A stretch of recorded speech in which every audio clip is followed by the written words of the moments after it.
Breaking news చూస్తున్నాం. కాంగ్రెస్ నేత Meenakshi Natarajan Rajya Sabha nomination తిరస్కరణ వ్యవహారం ఇప్పుడు దేశ రాజకీయాల్లో తెలుగు రాష్ట్రాల్లో తీవ్ర దుమారం రేపుతుంది. దీనిపై మీనాక్షి నటరాజన్ స్పందించారు. తన నామినేషన్ తిరస్కరించడం ద్వారా దేశంలో ఏకపార్టీ వ్యవస్థను తీసుకురావాలని బీజేపీ ప్రయత్నిస్తుందని, వారి రాజనీతి ఏంటో ప్రజలందరికీ అర్థమైందని ఆమె మండిపడ్డారు. ఇక మరోవైపు ఈ వ్యవహారంపై సీఎం రేవంత్ రెడ్డి ధ్వజమెత్తారు. బీజేపీ కుట్రలో భాగంగానే ఈ నామినేషన్ తిరస్కరణ జరిగిందని ఆయన ఖండించారు. గతంలో ఓట్ చోరీ, సిట్ డ్రామాలకు పాల్పడిన బీజేపీ ఇప్పుడు ఏకంగా సీటు చోరీకి తెరలేపిందని సీఎం రేవంత్ రెడ్డి సంచలనమైన వ్యాఖ్యలు చేశారు. తెలంగాణలో మీనాక్షి నటరాజన్పై ఎలాంటి క్రిమినల్ కేసులు లేవని ఆయన స్పష్టం చేశారు. కాగా ఈ నామినేషన్ తిరస్కరణపై అభ్యంతరం వ్యక్తం చేస్తూ నేడు కాంగ్రెస్ నేతల బృందం కేంద్ర ఎన్నికల సంఘాన్ని కలవనుంది. న్యాయ పోరాటానికి కాంగ్రెస్ పార్టీ శ్రేణులు సిద్ధమవుతున్నాయి.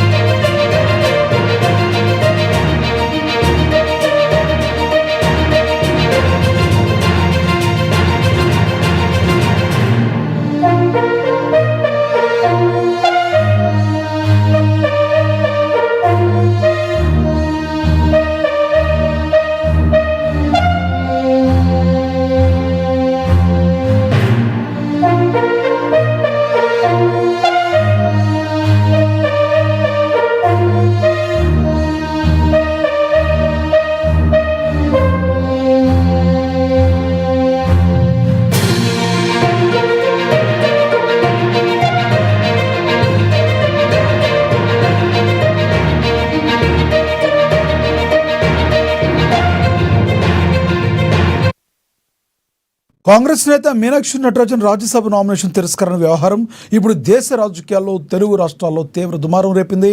దీనిపై మరింత సమాచారాన్ని మా ప్రతినిధి హరీష్ ఫోన్ ద్వారా అందిస్తారు.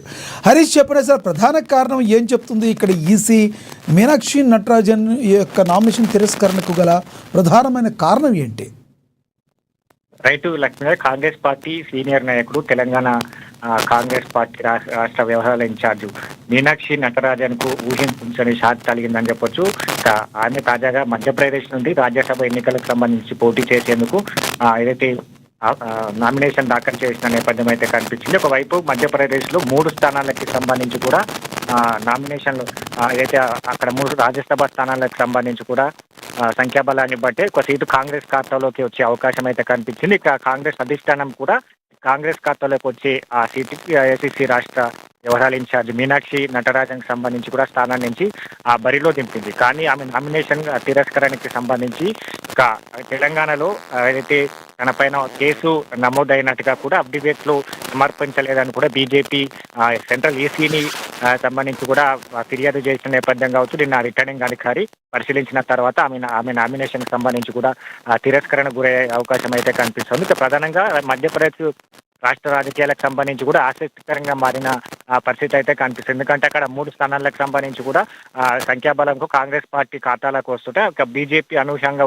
ఎత్తుగడ వేసిన నేపథ్యం అయితే కనిపిస్తోంది. ఇక 3వ వ్యక్తిని సంబంధించి కూడా బరిలో దింపేందుకు బీజేపీ ఏదైతే ఒక వ్యూహాన్ని సిద్ధం చేసిన నేపథ్యం అయితే కనిపిస్తా ఉన్నది. దాంట్లో భాగంగానే ఇక ఈ అంశాన్ని మీనాక్షి నటరాజన్కి సంబంధించి కూడా క్రిమినల్ కేసులు తెలంగాణలో నమోదైనట్టుగా కూడా ఏదైతే వాళ్ళు ఈసీని ఫిర్యాదు చేసిన నేపథ్యం అయితే కనిపిస్తా ఉంది. కాబట్టి మొత్తంగా ఇప్పుడు దీన్ని దేశవ్యాప్తంగా కూడా చర్చనీయాంశంగా మారిన నేపథ్యం అయితే కనిపిస్తా ఉంది. ఇప్పటికే కాంగ్రెస్ పార్టీ నేతలంతా కూడా వ్యతిరేకిస్తున్న నేపథ్యం అయితే కనిపిస్తా ఉంది. ఇక మధ్యప్రదేశ్ అయితే రాష్ట్ర రాజకీయాలకు సంబంధించి కావచ్చు, ఇక దేశ రాజకీయాలకు సంబంధించి కావచ్చు, బీజేపీ ఓటు బ్యాంకును కూని చేస్తా ఉన్నది, రాజ్యాంగాన్ని కూని చేస్తా ఉన్నట్టుగా కూడా ఆరోపిస్తారు. దీనిపైన మీనాక్షి నటరాజన్ కూడా స్పందించిన నేపథ్యం కావచ్చు.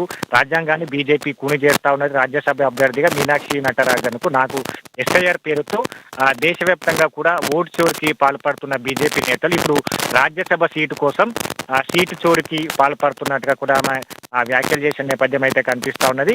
ఇక సంఖ్యాబలం లేకపోయినా కూడా బీజేపీ 3వ స్థానంలో అభ్యర్థిని దించింది. విజయం కోసం రాజ్యాంగాన్ని, ప్రజాస్వామ్యాన్ని కాలరాసేలా బీజేపీ రాజకీయాలు చేస్తా ఉన్నారని కూడా కాంగ్రెస్ పార్టీ నేతలు కావచ్చు, ముఖ్యమంత్రి రేవంత్ రెడ్డితో పాటుగా మంత్రులంతా స్పందించిన నేపథ్యం అయితే కనిపిస్తా ఉన్నది. కాబట్టి దీనిపైన న్యాయపరంగా కొట్లాడతాం. ఏదైతే కేంద్ర ఎన్నికలకు సంబంధించి కూడా జయరాం రమేష్ నేతృత్వంలో కేంద్ర ఎన్నికల అధికారిని కలిసేందుకు మీనాక్షి నటరాజన్ అక్కడికి వెళితే అక్కడ రానివ్వలేదు. ఇక ఆమె పైన కూడా ఎలాంటి కేసులు నమోదవ్వాలనేట్టుగా కూడా కాంగ్రెస్ పార్టీ నేతలు చెప్తున్న పరిస్థితి అయితే కనిపిస్తా ఉంది. ఇక దీనిపైన బీజేపీ నేతల ఆ వర్షన్ కూడా వేరుగా కనిపిస్తున్న నేపథ్యం అయితే ఉన్నది.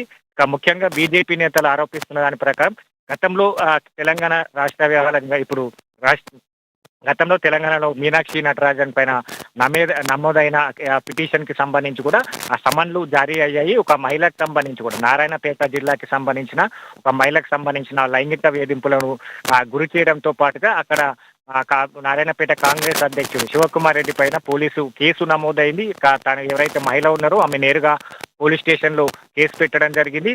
కేసు పెట్టిన తర్వాత కూడా కాంగ్రెస్ పార్టీ పిసిసి చీఫ్ కావచ్చు, ఇన్ఛార్జ్ మీనాక్షి నటరాజన్ కావచ్చు ఈ వ్యవహారం పైన కూడా స్పందించలేదు. తర్వాత తను పంజాగుట్ట పిఎస్ లో ఇదే అంశం పైన కూడా కేసు పెట్టిన పరిస్థితి కావచ్చు. అప్పుడు ఆయన అధ్యక్ష పదవి నుంచి తప్పుకోవడం జరిగింది.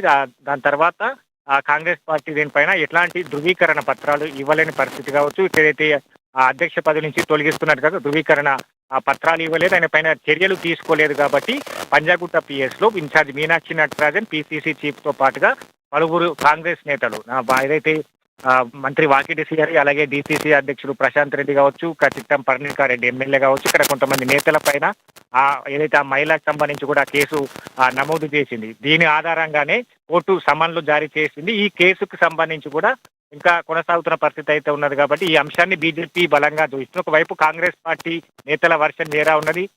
ఇన్ఛార్జ్ మీనాక్షి నటరాజన్ పైన ఎలాంటి క్రిమినల్ కేసులు నమోదు కాలేదు. ఓట్ చోరీ, సీటు చోరీకి బీజేపీ ఎత్తుగడలు వేసినది. దీంట్లో ప్రధానంగా ఈ న్యాయపరంగా ఎదుర్కొంటాం, కోర్టుకు వెళ్తాం, దీన్ని న్యాయంగా కొట్లాడి తమ రాజ్యసభ స్థానాన్ని చేజిక్కించుకుంటామని కూడా చెప్తున్న పరిస్థితి అయితే ఉన్నదని చెప్పొచ్చు. లక్ష్మీనాథ్.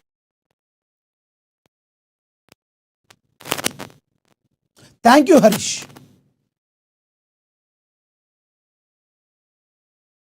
पूरी नहीं होते हुए भी एक तीसरा प्रत्याशी सत्तारूढ़ दल भारतीय जनता पार्टी ने उतारा, वहीं से शुरुआत हो गई।